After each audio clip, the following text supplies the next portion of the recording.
Hello and welcome. I'm Adri Gregan, and I'm here for Frieren Beyond Journey's End, Season 2. Thankfully, we can get straight into it because I was a little bit delayed, so I'm unfortunately not able to watch this as it's coming out, but that just means you guys won't have to wait as long to get each episode. So, yeah, we just finished Season 1 last week, and I figured that there's no reason to wait any longer than now to get ahead with Season 2, and I'm really excited. Even though it was only 10 episodes, apparently, especially compared to the first one's 28, I've heard some pretty good things. Now, it does seem like it's got a slightly lower rating as Season 1, and that might just be because it's a lot shorter and people are disappointed by that, but I've heard really good things, especially about the opening. People are really excited to see me watch that, and the ending as well. So I'm really curious to see what we've got and to see what Freeburn will give us next after the absolute insanity of the first class mage exam. We spent an awful lot of episodes getting to know an awful lot of people, and I think the time was well spent. I really liked the characters and what they brought to the table and what they brought to the show. And even though we had to say goodbye or see you later to all of them, I get a feeling that we'll be meeting them again somewhere along the road. In the meantime, though, we are going to continue heading north from Authurst, and even though Freeman didn't get the first class mage certificate, Fern did. A surprise, surprise. So we get to move forward. I assume this will just be the next arc of the story, and 10 episodes was just the uh, length they needed to do it. So that's probably what the length is for. And if anything, just like how 28 was an odd number to have a season length, the fact that this one is only 10 episodes kind of gives me more confidence. Now, in before, it was just a matter of like they had to squeeze it into 10 because of certain logistical production issues, but I've got a feeling that it was an intentional choice. And given the staff and how the staff has largely stayed the same from last time, that only gives me more confidence. But speaking of, let's check out some of the staff real quick. I'm not going to spend too much time on this page. There's just a couple things I wanted to point out. Obviously, the studio is still Madhouse, which is good to see. And it looks like, just from a cursory glance, a lot of the staff is still the same. Notably, the composer, which I'm really happy about. I mean, it's not often that changes, so it's good to see it because obviously the musical consistency is pretty important for most shows, right? What did change, though, that I find notable is the director of the show. Now, this isn't an outside director, actually. Tomoya Kitagawa was apparently an episode director and storyboarder for season 1. The actual director for season 1, if you look down here, was Saito Keiichiro. And here, it seems that he's stepped back to be an assistant director and also continue being storyboarder and episode director. And instead, Kitagawa has stepped up as the official director, as the full director.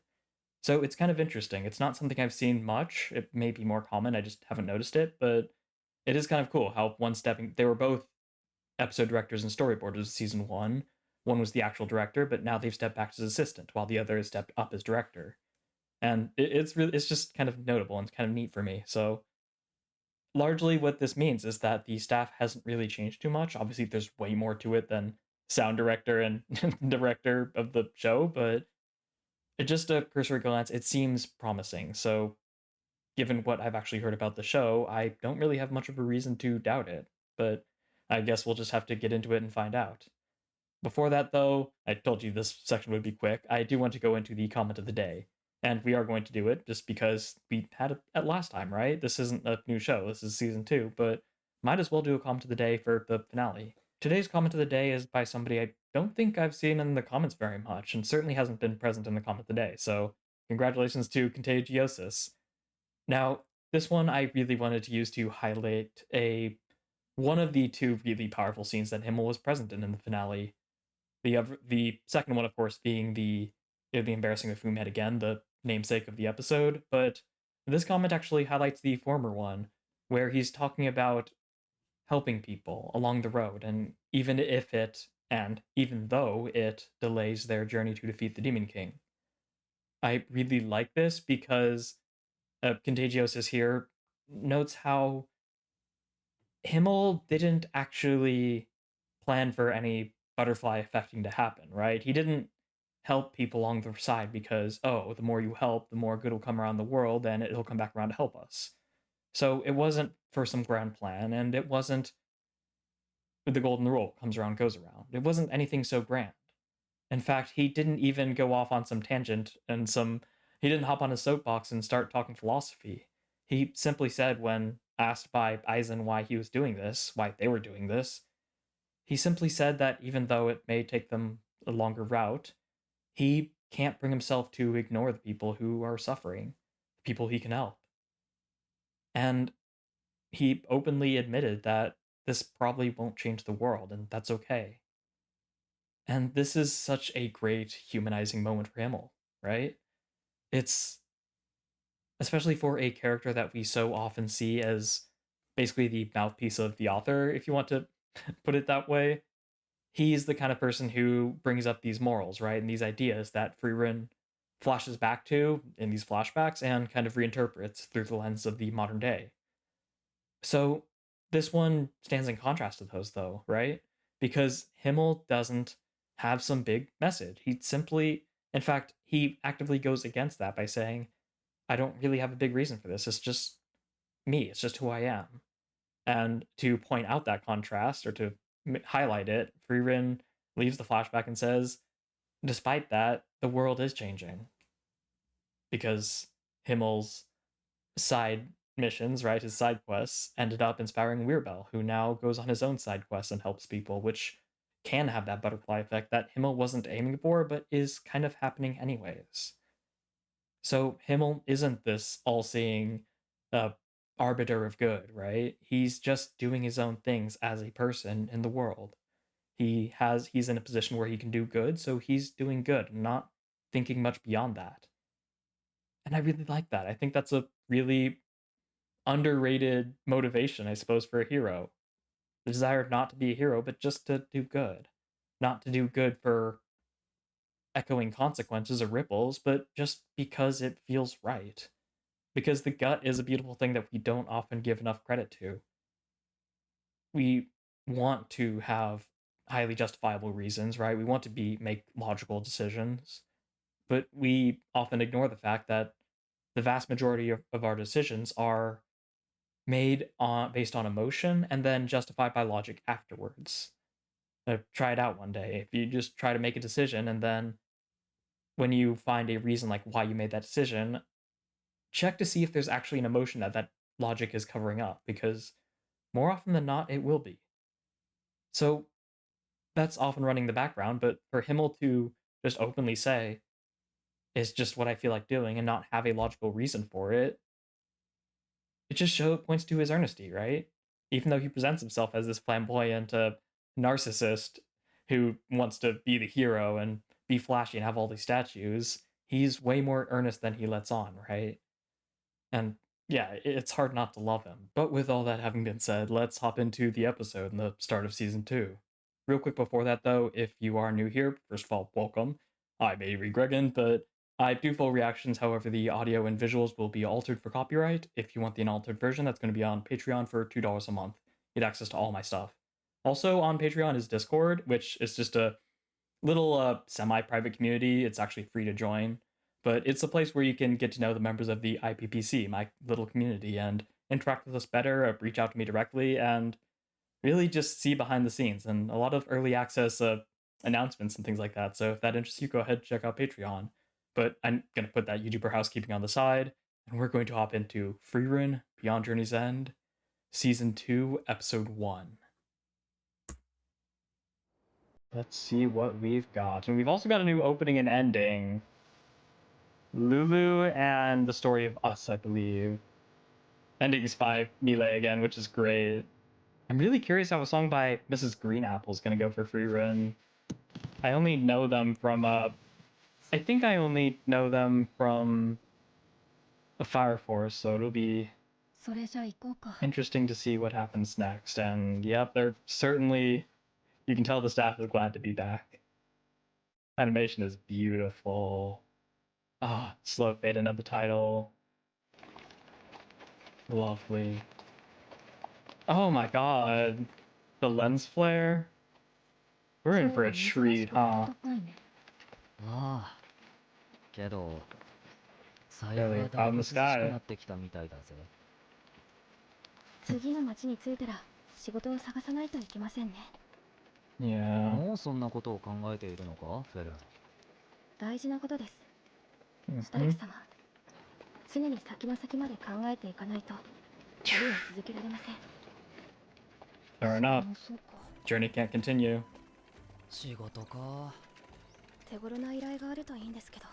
It's kind of a dramatic translation of that line, but I guess it's not entirely wrong. Flowers? 乗せていただいてありがとうございました。何、一級魔法使い様とご一緒できて Hmm. 心強かったですよ。しかしエンデを目指されるとは、ずっと故郷の土地で暮らす私らには想像もできないほどに長い旅路になるのでしょうな。 10 whole years. Or at least it was the first time. I still think it'll be a little bit quicker, but... Oh, here we go! Oh yeah, it's already beautiful. Oh, the lighting. The glowing petals. Oh, what is this background? Little, like... What is that? The petals like little memories of her and her journey. Love the strings. I haven't heard any of this, by the way, so... No. The nostalgic, like, filter over it. Oh, I really like the song. Oh, wow. That's great. And they're doing it again with their feet. Oh, that's so sweet. And then the modern day, yeah, at the funeral. Oh, wow, these vocals. The colors. Oh, all the colors. Oh, Era. The petals blowing through all the different scenes. Wow. This is beautiful. Everyone's wearing the crowns. Oh, what a great callback. 29 years still. Oh, that was awesome. I do not mind listening to that for the next 10 episodes at all.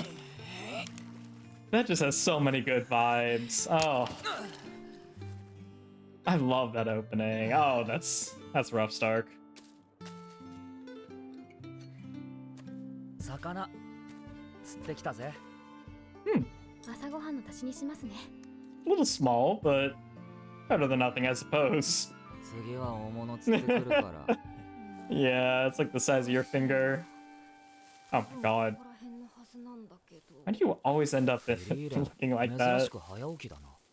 何か気になることがあって目が覚めてしまったみたいです。ちゃんと褒めた？当然です。 Waking up early. これは大物だ Crystal. ね。なんだよそれ。綺麗な石だな。はい。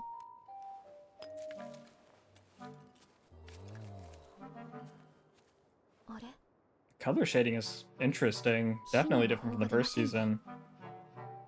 Is it これ the は風 crystal? 魔鋼って言ってね。 Oh, 魔法を無効化する力を持った鉱石だよ。 that's handy. この純度なら半径3メートルは無効化できるかな。シュタルク、 Okay, ちょっと離れてみて。 just nothing too crazy. あ Still really useful though if you like put it in your backpack. ついた。 Hmm. とても Oh, even the 希少なもの fire だね looks pretty. 小石ほどの大きさで金貨 Wonder if this is a この大きさの pilot 合計で episode 買えるの Black Surf. This is indicative of the rest of the season. でも Hmm. 近くにあるだけで魔法が使えなくなるんじゃ持っていけませんね。 Just gotta keep it at a safe distance. それ Social なんで distance, that's all. そんな石早く捨てちゃってください。今魔物に襲われたら全滅しますよ。その前にこの石の変わった特性も見てってよ。すごく面白いから。この石にめっちゃ魔力を込めるとね、 Whoa! めっちゃ光るんだよ。 Thanks for the flashbang. 早く捨ててきてください。 Oh my god, just a little sun まだ there. 光ってる。 It is glowing really Jojo brightly. ni wa tsugi no mura ni Holy tsuki sou da na. goodness. ところで北部高原ってもう近いのか？まだだいぶ先かな。大きな Okay. 森林と火山地帯 So we've got a while before we start fighting the really tough 火山地帯 monsters. か。 I'm sure なんだか危険 Frieren's そう not だ gonna な。 struggle at all with them. そうでもないよ。数百年は噴火もないし、今は比較的安全な温泉地帯だよ。 Well, 温 that's 泉 good. ですか。暖かいお風呂はちょっと魅力的ですね。もう随分とご無沙汰だもんな。 Ah, squirrel rodent thing. あれ、ちょっと待って。もしかしてこの地面。 Oh! God, that actually got me. That made me jump. Trap? やっぱり地面の下が空洞になっていたか。 Thank goodness for the levitation 湿地は地盤が悪くて spells. 嫌だね。あれ、 Hmm. フリーレン様、 The slowing. やっちゃったかも。 Yeah. Oh. Well, at least you'll give them a nice landing. 道理で地表に噴火口があるわけだ。 That's これだけの交渉は初めて見た。 quite a lot. ほとんど洞窟全体が風魔口なんですね。 Beautiful though. これを持って帰ったら億万長者か。それは無理だろうけどね。え、風魔口は物質の中でも最大級の Oh, 高度を really? 持つ。 So it nullifies magic and it's also like heavily resistant to physical 魔 attacks. 法で切断したり加工したりもできないからね。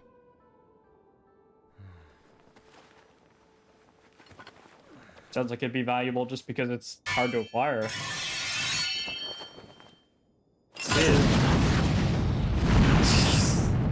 We haven't seen him fight in a while. I forgot how freaking strong he is. これは人類にはどうしようもないものだよ。 That's insane. とにかくここを登るのは無理だから他の出口を探そう。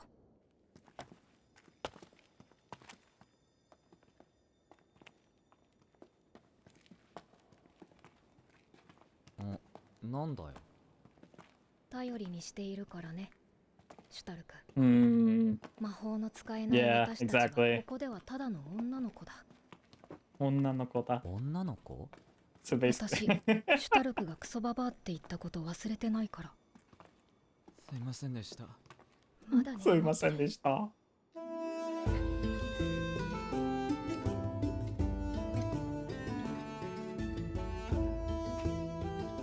Oh, glowing mushrooms too. And a lot of bones. Feeding ground? Hopefully we won't find out.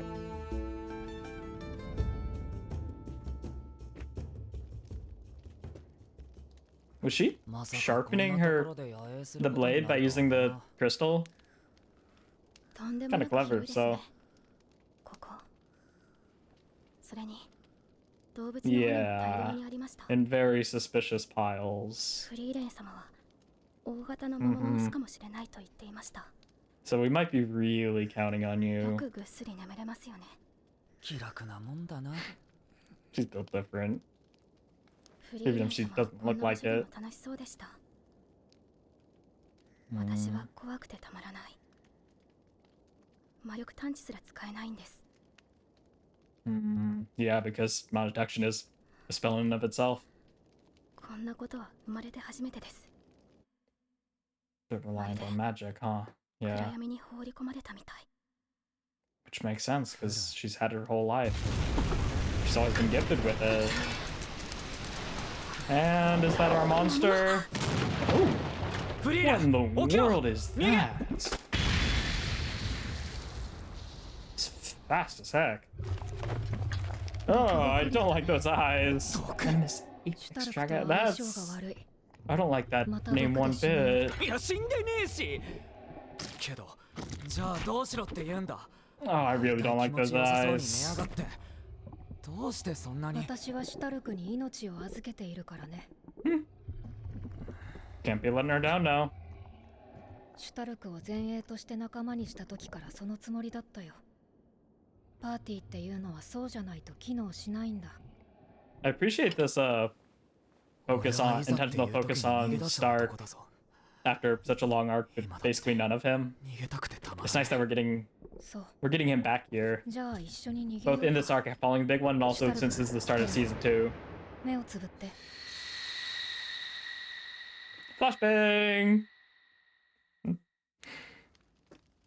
ヒンメル、なぜお前は俺に命を預けるなんて言えるんだ。 Their vanguard. そんなことは軽々しく口にするもんじゃない。俺は村を捨てて逃げた男だ。 Yeah, just like Stark. そうか。 The excuses, じ I ゃあ逃げたくなったらみんなで逃げよう。 mean. Aww. 僕たちはパーティーなんだから。We can't trust each other. What do we got? Oh, those pirates. Nice. Oh, jeez, Frieren. Dragons don't mess around. Oh, it's like magma. Oh. God, wow, okay. Jeez. Yeah, the animation for like the actions definitely stepped up from the last season. Feeling a momentum. He just over the shoulder. And then he's getting a そういうの私が重い方をはいか Eyes are just out. Yeah, you're not gonna make the girl who can smell the liquor carry you. And he's carrying them. That's so sweet. Let's run away together. That's adorable. That's so 怖 adorable. かったねみんなで Still 逃げる smiling のは though. 悪くないでしょ Mm-hmm. As long as we do it together.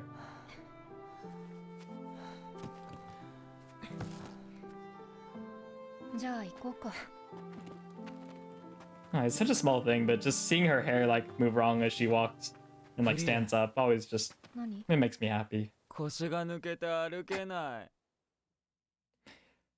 He has been through a lot. That's the halfway, right? Cool. Yeah, that was the end of the episode. I was ready to throw my fucking chair. あれいない。ちょっと戻ってくるの早かったかな。 Time to go fishing? よし、 Yeah, 魚でも釣ってくるか。 it's like his main role now. 今日こそ大物を釣るぞ。寒い No. 温泉までの辛抱ですね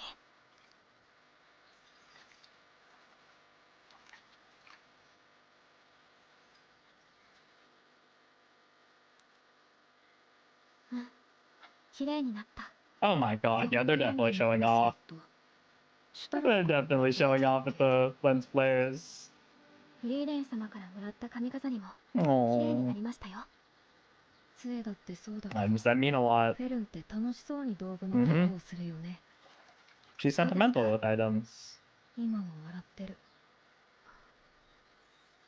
Means a lot to her. 誰かからもらったものだからでしょうか Represent the people who gave 私 them が to 戦 me. 争で Also, this いい OST 子を失っ is てしまいましたから oh, こうして it's 大事なものが angelic. 増えていくのが嬉しいのかもしれません頑張って選んだ甲斐があったかな Oh, すごく悩んでましたもんね that's always the most important part. Because that's what you do. あ You always put a lot of effort into things.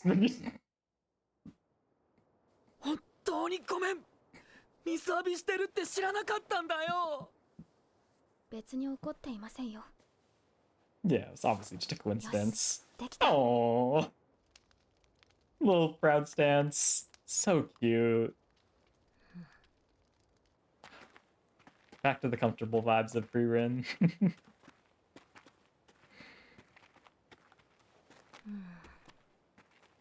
ねえシュタルク思ったんだけどさ She's still dejected from that morning. もしかして今ちょっと空気悪いそうかも空気悪い。フリーレンもそういうの分かるようになってきたのかちょっと感動 たまにこういうことあるよね Yeah, 二人って time to 相性 time. 悪いのかな No, it's because they're a good match that they clash all the time.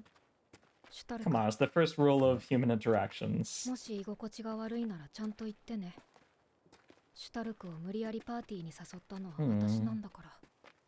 So あの considerate. なフリーレン、俺はあ分かれ道ですね。 Wakademichi. Weicha. こっちが北 And 部高 neutral- 原方面、 Noodle あっち Harbor. がノイトラー Neutral ル港 Harbor. 方 Yeah. 面だね。フリーレン、あれってもしかして宿屋か？ Oh, and focus. Yep. 主要な街道沿いだからね。 Nice. 今夜は野宿せずに済みそう Can't だ。 wait for it to be haunted. おフリーレンじゃねえか。 Oh, hey! Long time no see. 意外と早い再会だったな。 Been like, what, a full 10 シュタ minutes? ルク、フレッサーの討伐の時は助かったぜ。ビア Oh, right. He dragged him off to the quest, right? I assume that's what he's talking about. 結 I think we 局 never カイ got ロ to で帰 see. ることになっちまった。北の果てで Mhm. また魔族が暴れ始めたらしくてな。大急ぎで帰ることになった。 Mm. こいつらとはテートの港町まで一緒だ。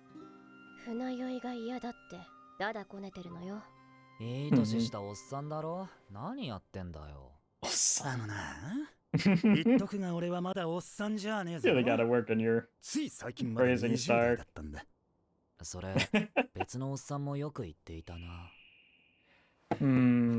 それでシュタル design. ク、あ I の really 話 hope we は could see him 考え again てくれ someday. Can't imagine how he would, but 北の果ての戦況はだいぶ悪くてな。 oh, 前衛 interesting. が圧倒的に不足している。 Of course, this is right after the conversation, right? Are you happy being in my party? 戦線を安 They're 定さ definitely せる building まで this の up. 2、3年だけでも支えてほしいんだ。 He's obviously not gonna go, but 前にも言っただ Interesting ろ、ビアベル。俺はこのパーティーの前衛 and だ。 just like with Zedia's offer to Fern, 俺 he's は not 往生 even 際が悪くて flinching. な。北の果てを守るためなら何だってやる。 By the way, if you don't know this yet, Weirabell's フリーレン、 one of my potentially my favorite character of the show so far. So I am absolutely happy that we're seeing him again so soon. うんフリーレン様。乾杯。 He's not worried. マジでお前 I love they そう just だね。 brought him to the table. もしかしたらシュタルクにとって私たちのパーティーは窮屈だったのかもしれない。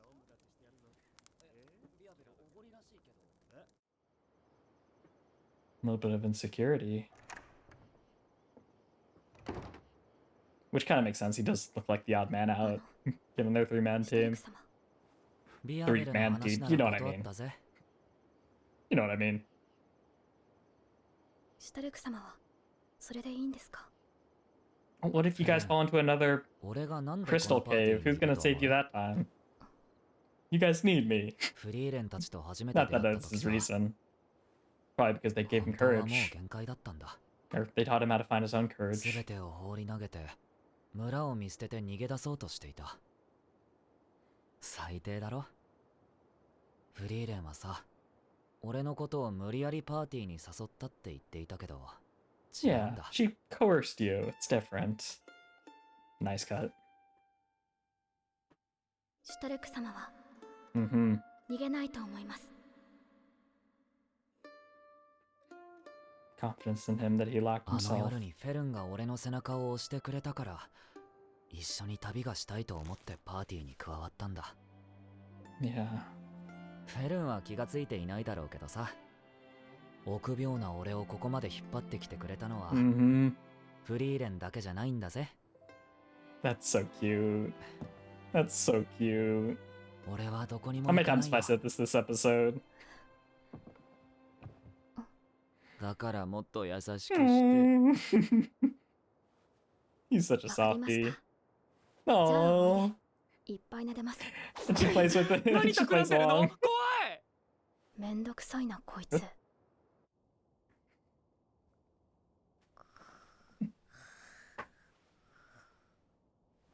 Why is Frieren on the ground? He's a deep freaking sleeper. And she's relieved. Yeah. Aww. They're so cute. Oh, and she... It gives her courage too.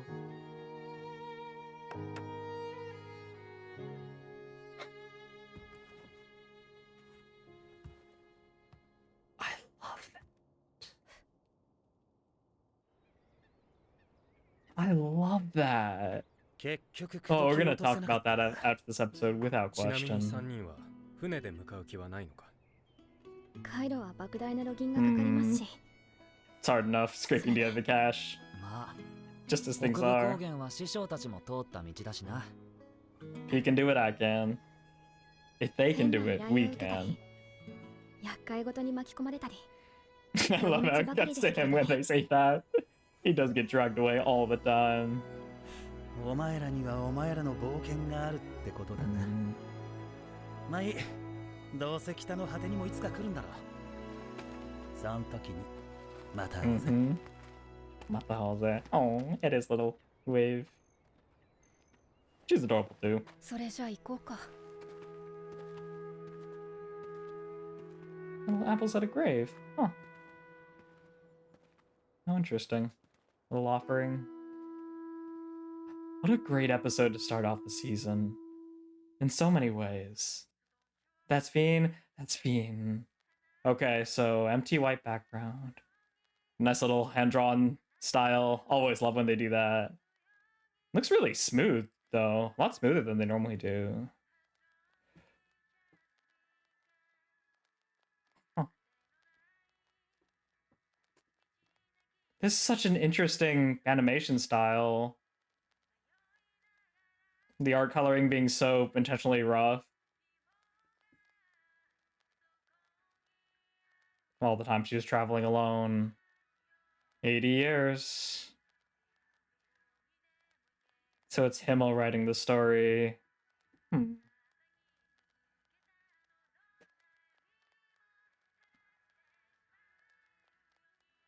Oh, that is beautiful. The butterfly shadow.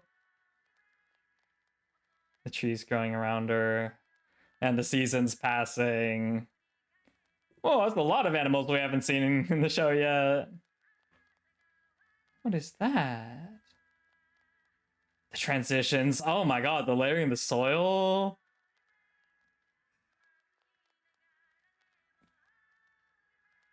Huh. It's cute.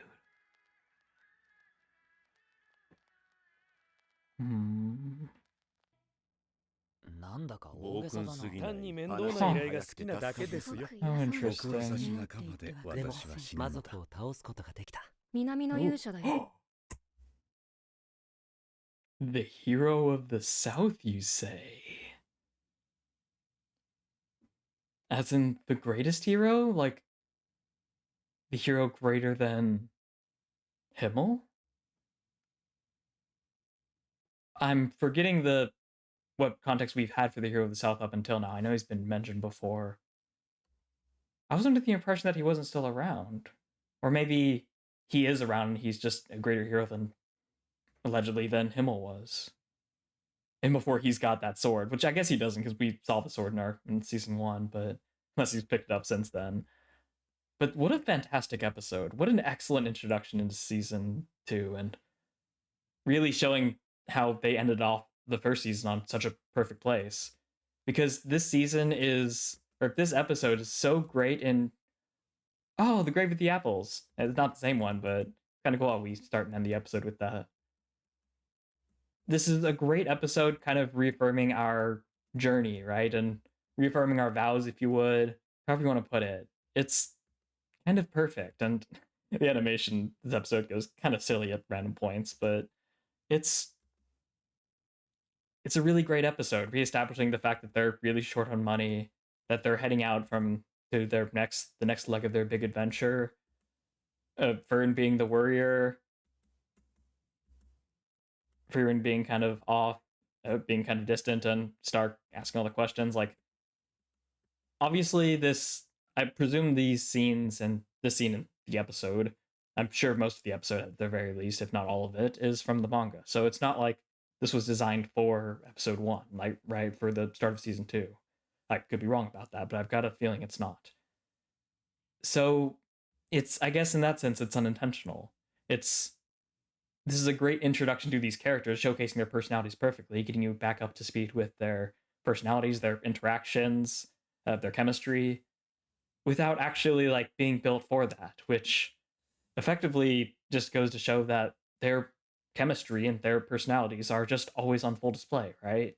You could theoretically start with pretty much any scene with the three of them interacting and get a similar vibe and a similar great introduction into the season because their personalities are always on full display, right? They're always so indicative of themselves, which sounds obvious when you put it that way, but it's a great way, like, if you haven't seen season 1 as recently as I have, or if you haven't rewatched it recently, it's a great way to just immediately get you back up to speed, right? We don't need some introduction to some character cards. We just need to see them talking with each other. We need to see Frieren uh, just kind of sitting in the back while Stark asks questions and Fern is a bit of a worrywart, which is not necessarily a bad thing at all, don't get me wrong. And talking about going back to Ende, a long journey, it's just a great introduction back into the story. And then we get into the opening, which is absolutely gorgeous. It's absolutely gorgeous. The scrolling petal that she embraces, get to the title card, and the transitions too, like not just in the opening, but in the whole episode, honestly. And speaking of getting characters and understanding their dynamics, we've got Himmel doing his usual thing. Not sure what his hand on his torso is doing, but while everyone's just kind of being amused. The sky is really pretty too. All these like different, it's, I don't know the best way to describe it, but like it's like this mix of all these different like shades of blue, like these little strokes, and I don't know anything about art in case you can't tell, but it's just a nice dynamic sky, right? Even though it's like pretty much all blue and there's not really a cloud in the sky. I guess there are clouds in the sky now, I stand corrected. So here we get into the first bit of really nice transitions. We get all of them, of course, walking towards this city. And then we walk a little more, we cut. And of course, Frieren is the constant, right? She's the main character. We've got, oh my god. Okay, so these flash by pretty quickly. They flash by very quickly. So we've got everyone walking forward towards the city. We've got Himmel, of course, as we saw last episode, right? Trying to get into another detour, probably entering a dungeon.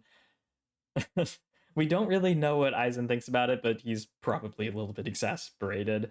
And we've got Hyder, who seems to be a mix of exasperated and also probably drunk.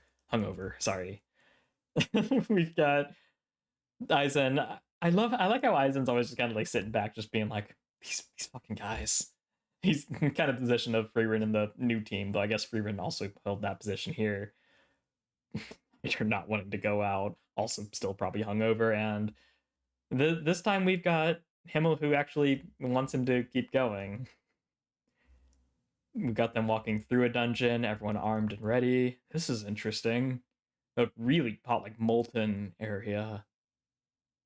Aizen holding up, once again, undoubtedly hungover Hyder, with Himmel carrying his robes because obviously it's freaking hot over there. And the contrast from the hot to the cold. This time they are switched places, which is kind of fun.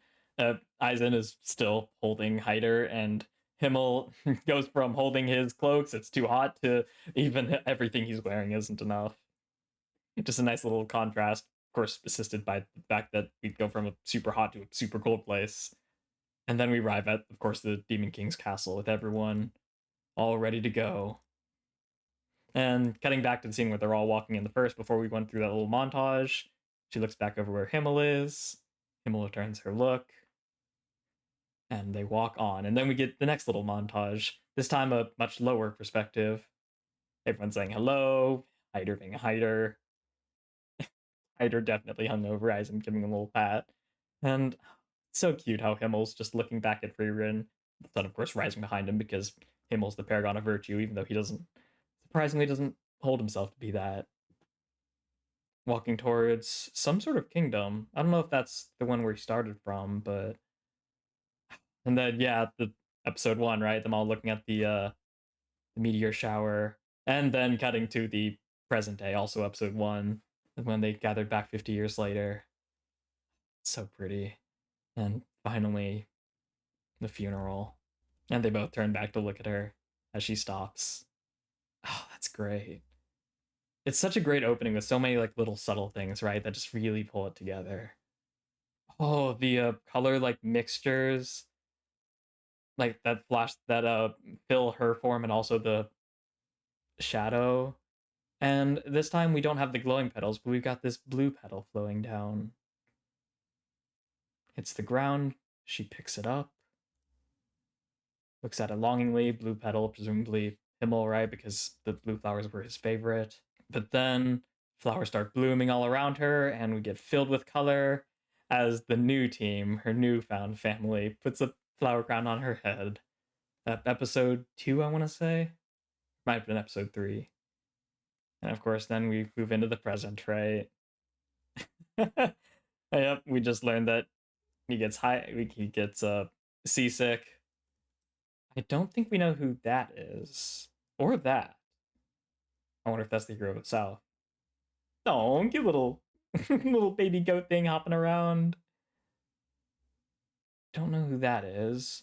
Wasn't that one of the proctors of the test? This is interesting. We've got this guy with these guys walking ahead, and maybe I'm reading too much into it, but this feels reminiscent of earlier in the opening when we have Frieren walking and the people, her team around her. Again, maybe I'm just reading too much into it, but the framing of that feels kind of intentional. And this guy is just enjoying a nice cup of a nice cup of hot cocoa or something. Oh, of course, Fern's making the flower crown. Stark's over there messing with the freaking rabbits and falling on his face. They both look at her and smile, and she returns the smile this time, as we've got a whole bunch of different petals filling her grip now. Presumably all the different experiences, contrast to the first one where it was just a single glowing petal. Now she's taking all these different experiences and all these different people, and of course they're all wearing flower crowns because why not? It's so cute. It's super cute. And of course she runs up to join them, which paid off from the previous part of the opening where she's just walking and they're all kind of around her, right? Now she's running up and joining them with the new experiences. Oh, what a sweet opening. What a lovely opening. The song is, of course, beautiful as well. It's no Haru, but that's only because Haru is one of my favorite songs of all time, but it's a very worthy, not replacement, but it's a very worthy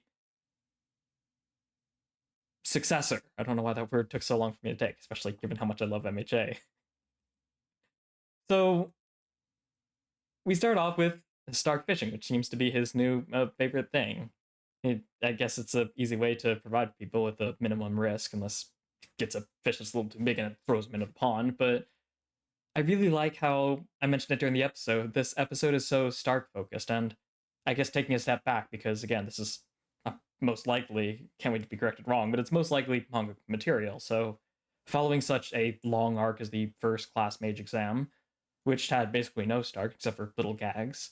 Now we get this little bit where they're presuming on their journey, and this one is entirely Stark-centric. Both of these little vignettes that make up the episode.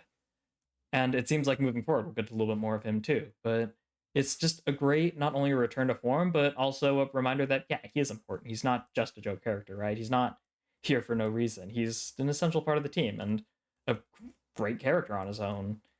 But of course, he's not... He's not just comic relief, but he certainly plays the role well.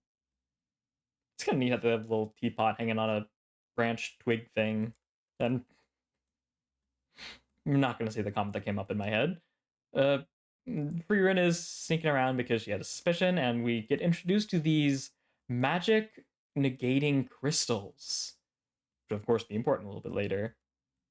The way she like little cocks her head as she looks at her finger.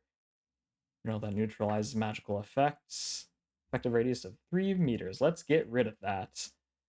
Because it's definitely going to be an issue. But apparently it's incredibly valuable. So it's kind of a shame that they didn't hold on to it. If they run into a monster, they could always just like throw it at him, I guess. But it's inviting unnecessary danger, especially given the further they go north, the more dangerous it's going to be, right? So Frieren flashbangs them, and they keep moving. Apparently there's a volcanic area we're going to, and hopefully hot springs we'll see next episode. And then jump scare, fucking pitfall. completely natural underground cave. And they levitate, but magic negating crystals. And Stark, our fall damage negating team member. So we learned these things are not only magic negating, but incredibly physically durable, which adds a lot to their value, undoubtedly.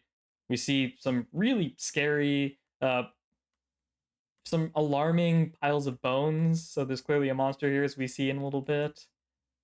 And then we get this nice little moment here with Stark and Fern. Frieren, of course, sleeping like a log as she does. And oh, right, I almost forgot about this. There's this little moment where Frieren is hitting the crystal against the Stark's axe. And I assumed this was either like her trying to like start a fire or sharpening the axe, or maybe a little bit of both. I don't know if these crystals can do that. Obviously, you can't just smack two things together and start a fire, but I guess to create sparks, it's just need two really durable metallic things. And that kind of gets the job done. So we're probably starting a fire since we see a fire in the next shot. But I like the idea that she's sharpening his sword, his weapon, because it's super durable, right? So it's gonna sharpen it pretty well. So, as I was saying, Frieren is sleeping like a log, and Fern, ever the worrywart, is very worried. Very justifiably worried, I should add. Face never gets old. Frieren still seems to be having fun even here. Of course, a callback to prior episodes, right? Where the most notable one, I don't remember the episode name, but Himmel was talking to Eisen, and Eisen was saying that, are we having fun? Like, this is a serious job. And Himmel brought up that it's important to have fun anyways, because that's just life, right? If you can't have fun doing it, then it's going to be dull, and you're not going to be as interested, you're not going to do as well, and it's important to just take life as it comes, right? So Frieren seems to have really internalized that, which is great. And it's not really, can't really blame Fern for not doing the same, right? I mean, oh, what a great visual. You really can't blame her, right? I mean, she's a young teenager. She's lived pretty much her whole life with Mana, at least the life after being taken in by Hyder when she was like 10. So Mana is like kind of intertwined with her identity. She's obviously a mage, but it's also a lot of where she sources her pride and her happiness from. So her life being so intertwined with Mana, suddenly having it taken away, yeah, you're gonna feel a little naked, right? It's perfectly normal. Imagine that's how we'd feel if we were suddenly thrust into a forest and we had loss of all internet. Most of us would feel a little bit naked. I think we could make do, but it's hard not to relate to this. It's hard not to empathize with this feeling of powerlessness, of having something that is an essential part of you kind of taken away. Obviously, we don't have that with magic. There's, as far as we can tell, there's not really a whole lot of magic in our real world, at least not of this sort. But like I said, it can be internet, it can be you always have like a trusty object with you and suddenly you've lost it. Anything you find comfort in, you find solace in, that suddenly you don't have anymore. And it, especially here where it's amplified because there's genuine dark danger because there's a monster lurking around. But yeah, she, at the end of the day, she is a teenager, so it's perfectly understandable for her to be anxious here.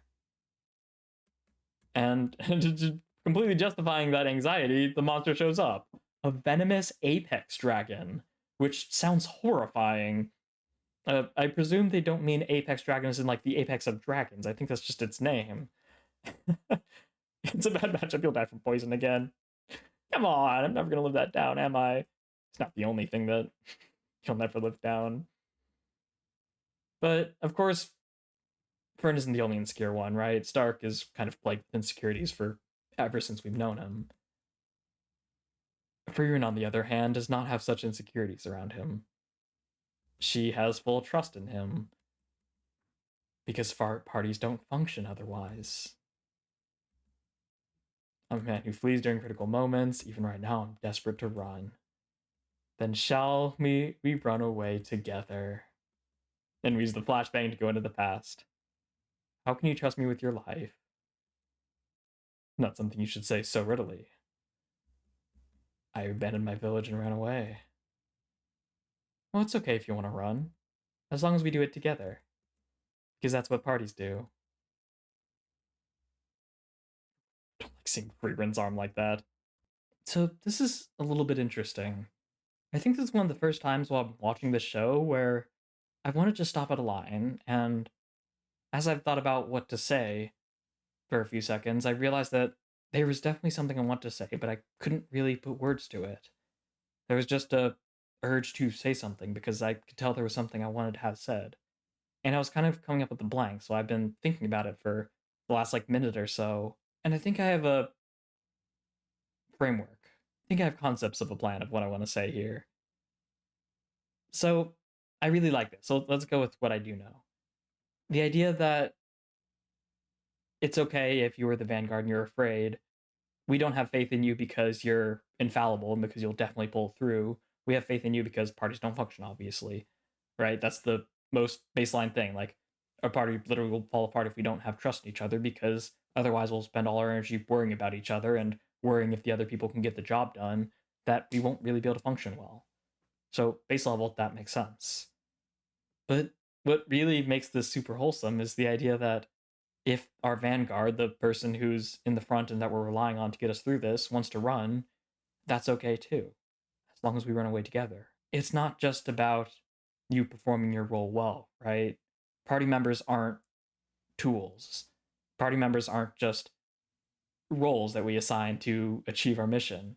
We don't just replace them for the better tool. We do that in video games sometimes, a lot of times, but when you're an actual party, when you're an actual group, and especially when you're a group who's been time together and who cares about each other, it's less important that you perform your role ideally, and more that whatever we do together as a team. And this isn't touching upon power of friendship things. This is simply the joy of the adventure, right? Which is, Frieren has made explicit, is very important, and I very much agree with that. Always more important than performing the role and doing the mission perfectly is doing it together and having fun doing it and having faith in each other that not that they will accomplish the mission exactly as it is, but that however things turn out, they will turn out together. They will all achieve whatever the outcome is. They'll find a way to be happy about it, whatever it turns out being, but they'll do it together and they'll do it as one unit. Because that's what a party is, right? I don't need you to be the perfect vanguard. It's okay if you want to run. I'm more interested in this party as a party, so let's go together. And if you want to go back to practicality, then it also makes sense there, right? Because if he wants to run and we're saying, no, you got to stand and fight, then that creates a conflict and he's not going to perform his job as well. But if we all get on the same side as the most capable person here who wants to run, then we can all be one united front and we'll have a better chance of getting out of it. So whether you want to take it sentimentally or whether you want to take it practically, it's just a great sentiment, and it's of course super wholesome. And it once again revisits the ideas that they've brought up before, that these warriors, these people who are the vanguard, really aren't these infallible figures, right? Just because you're the vanguard doesn't mean you are the most stable person, doesn't mean you're the most secure and the most courageous person in the group. I would argue Stark is the most courageous. He faces his fear more than anyone else in the party. But just because facing your fear and fighting makes you courageous doesn't mean courage is always the right answer. Just because standing your ground when you're afraid is a virtue doesn't mean you running away is always the wrong answer, right? Sometimes, and I think this is one case because he is a little bit outclassed here, it is the better idea just to run. And in those cases, you want your party behind you, right? That's why it's good to run away together. That's another point towards that. He has this fear to run away. It's not just cowardice necessarily. It can also be your gut instinct. And in this case, I think it was right, as Frieren agrees. He's a bad matchup here. It's okay to run, even though not running can be a sign of courage. It can be, not it is, right? If Stark is facing off against Zedia and he's terrified, but he holds his ground and starts fighting when he could run away, that's not courage, that's recklessness. So I really appreciate how when we revisit this idea of the Vanguard being afraid, it's not just to dig in our heels and say, no, be courageous, fight against the fear. It's okay to run. The right answer isn't always the most quote unquote virtuous option, right? Because the most virtuous thing here is sticking with your party and doing what you all believe to be best and doing it to the best of your ability, right? So we get this absolute gorgeous animation here of them fighting this dragon with these fucking molten fire breath. And Frieren's expression as Himmel comes in for the saves. Just a blank face with the arms just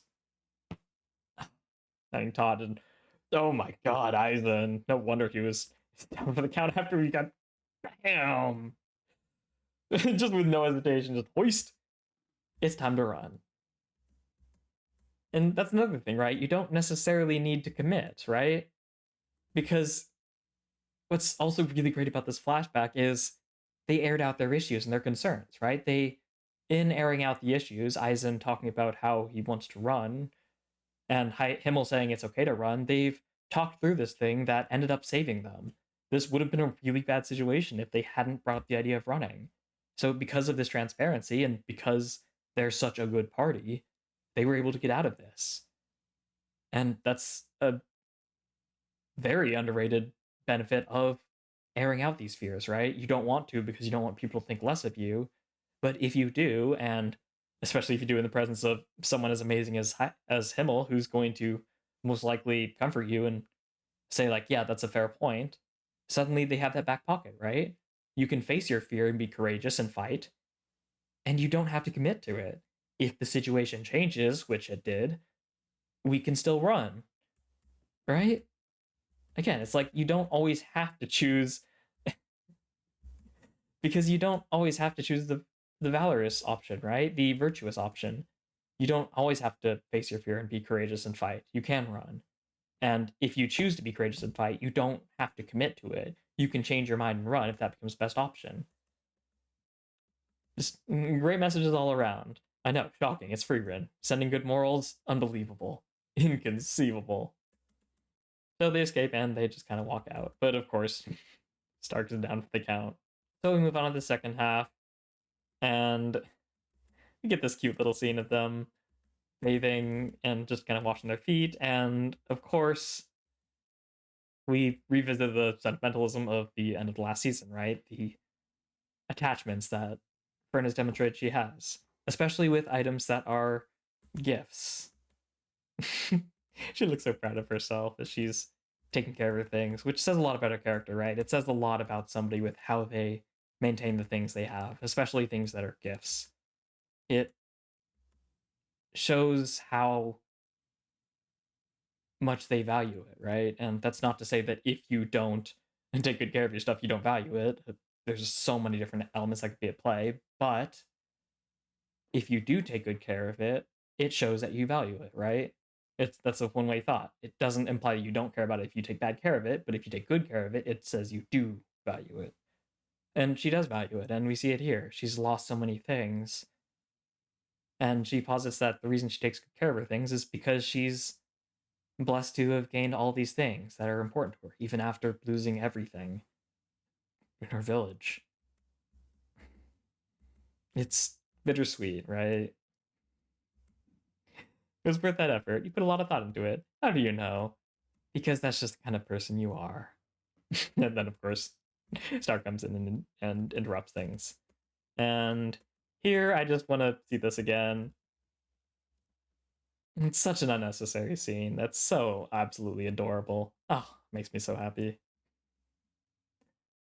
So they keep going, and Frieren actually gets to feels the mood pretty well here, which is kind of surprising.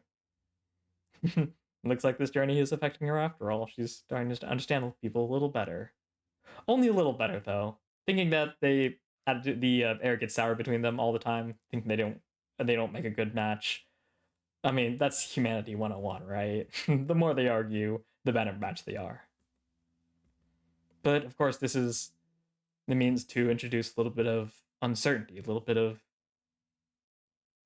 hesitation that Frieren has about Stark, because, I mean, Stark is right when he says later, she doesn't really force him. She heavily encourages him, let's say, and uh, I wouldn't even say that necessarily. But I can understand that they came over to this village and they left with Stark, and it was a lot of their intervention that got them to leave. So I can kind of see how she would take it as I force you to. And given that they're like bickering all the time, these two especially, I can understand that Frieren would be a little bit concerned about this. But it is kind of interesting because as far as we know, there isn't really a whole lot of history with her of people leaving her, right? Of like abandonment. I don't really see why she would have abandonment issues. There could be more in her past that this may be even hinting towards, but it is kind of interesting because that is a common sign of that, right? Of people with abandonment issues. They're worried that they're really insecure and worried that other people might want to leave the group and they're not comfortable here. And I was the one who forced you to stay. A little bit of insecurity, right? Like, oh, this is my fault. Very indicative of people with abandonment. Obviously, that it's not only people with abandonment issues who are like that, but I am curious if that might be hinting at that a little bit more with Frieren. We do run into Weirbel again, as well as Aaron, the one guy whose name I haven't bothered to learn yet.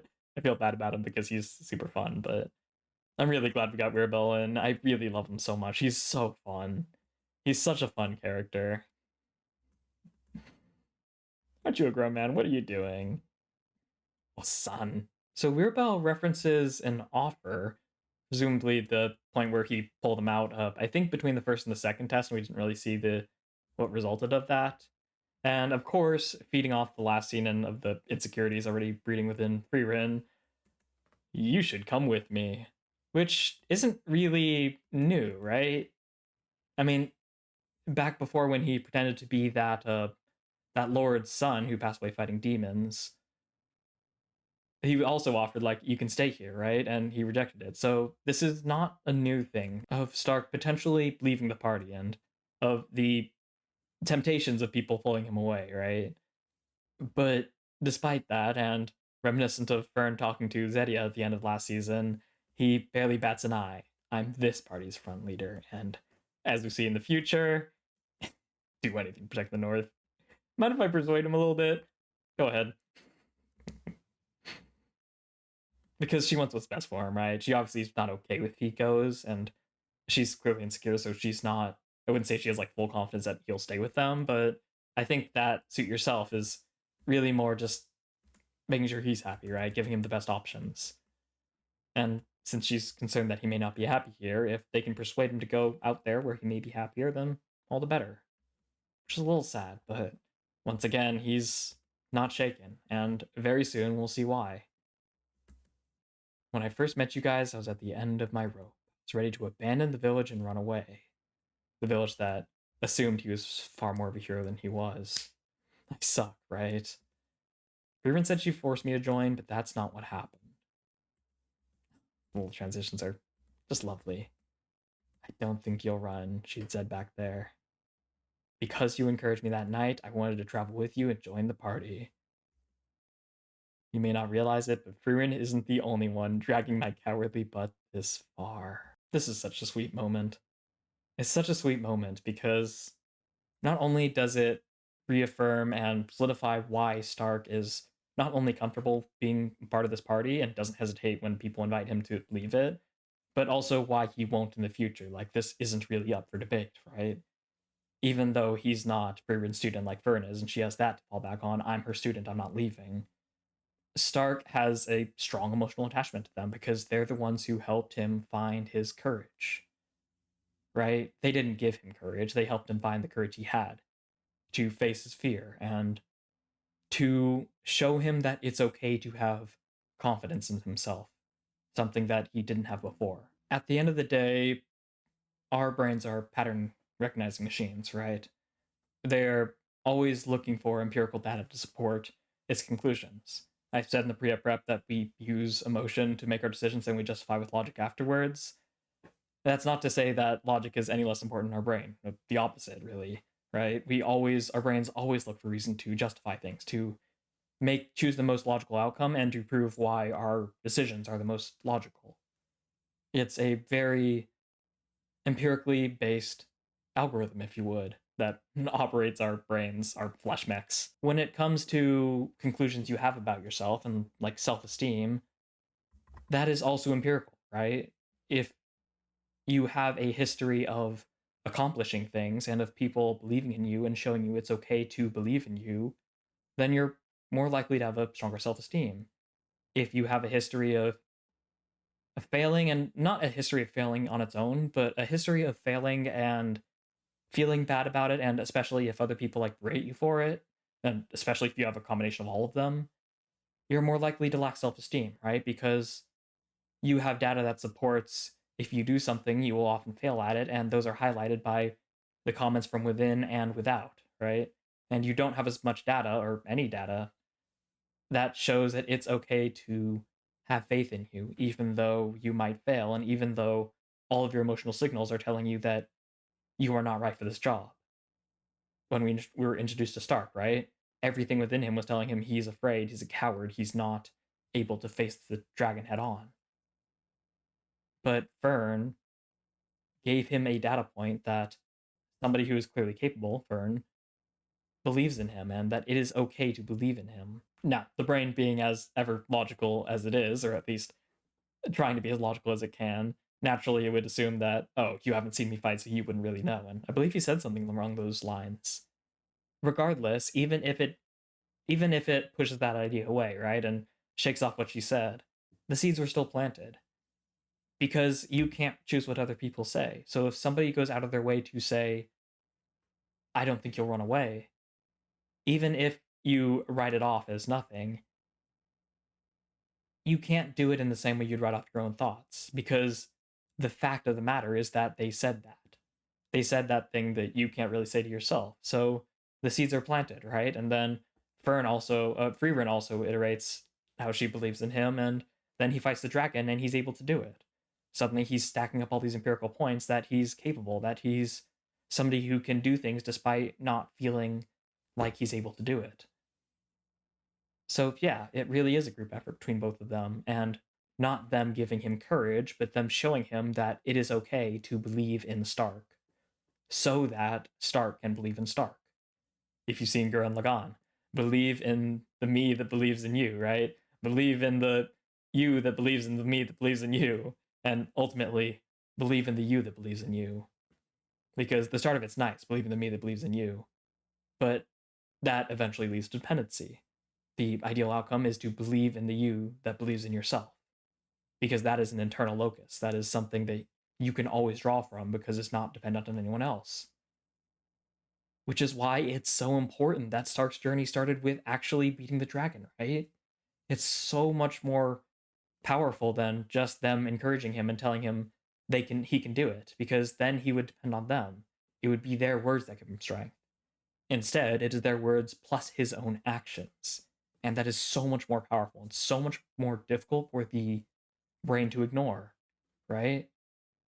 So the implication of what he's saying here is obviously Fern is the only one that dragged me here. The implication of what he's trying to say is that Fern also did it. What he's not realizing, I think, is that he's also implicating himself, isn't he? He's dragged his cowardly butt just as much as either of them have. That'd be nice to me. I love how Fern's such a straight shooter. Okay, I'll pet you. And he takes it as a threat, but of course she kind of meant it. What a pain in the butt. And then my favorite part of the episode's right here. She looks at the bracelet that Stark gave her for her birthday, that they picked out together after a whole lot of shenanigans back in season 1. And she remembers earlier when they were being chased by the monster. And she ended up clinging to that bracelet because that bracelet represents Stark, right? And what does Stark represent? Courage. Finding your strength in the face of adversity and fear.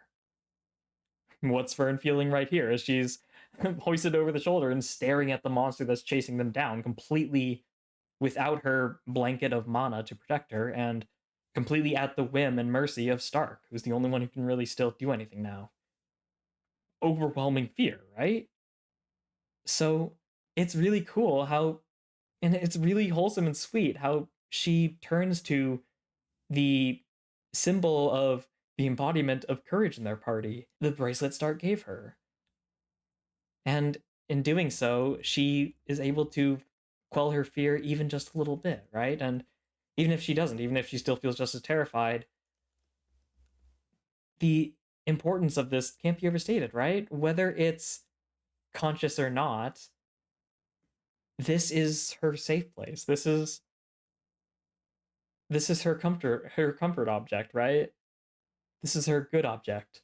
It is the thing that is there when she's got nothing. She doesn't have her mana anymore. She has no chance of survival here without Stark. And I'm at kind of a loss of words right now because it's just so sweet, and there's so many thoughts firing in my head that I want to say, but more than them, they're all being drowned out by just emotion because it's just perfect.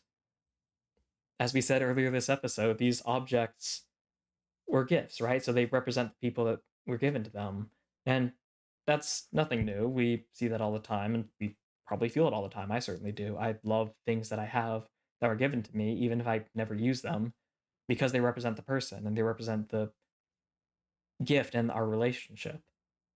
So to take that a step further here and to actually have it be the person who gave the gift being the representation of courage and she clings to it in a moment of fear, it's just perfect. It's perfect in a way that's kind of hard to put into words, but I hope I did a halfway decent job. This is a great moment from Stark.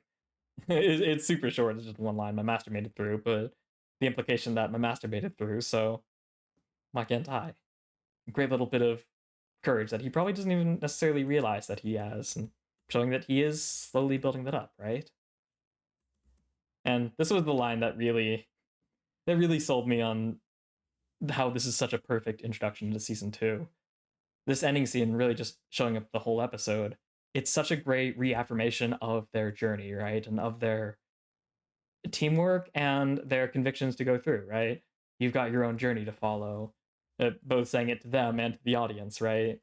He'll reach the far north eventually. This isn't goodbye, it's see you later. And then they head off. And that's Fiend there. And I don't think I have too much to say about this ED. It's gorgeous. It's gorgeous. I always love these kind of like hand-drawn, like old style animation where it's like looking through a bunch of images and it's very clearly reminiscent of like these older styles, but there's an interesting little where there's like the shading, the rough like grainy filter over it. There's a bunch of things that just make it unusual, but it's just a really pretty ED. I don't have a whole lot to say about it. Butterfly, shadow, everything growing around her, like in the opening, the flowers growing around her. Just this entrance into the world, right? In this life. She dances among the flowers, creating her favorite flower spell. And she flies off. It is really interesting, though, how Himmel is like the story writer. He's a storyteller. Because I don't think this is implying that he's secretly alive and he's like puppet mastering this entire story. I somehow highly doubt that. That's just a hunch feeling. I don't know. But I think what this is trying to say is that this whole journey is coming about because of Himmel, right? And because of the effect he had on the world, yes, but especially on Frieren, having her debark on this journey, his influence eventually leading her to embark on this journey to understand herself and her journey better. In a sense, he's the storyteller. He's the story writer, right? He's the inciting incident that leads her to go on this journey.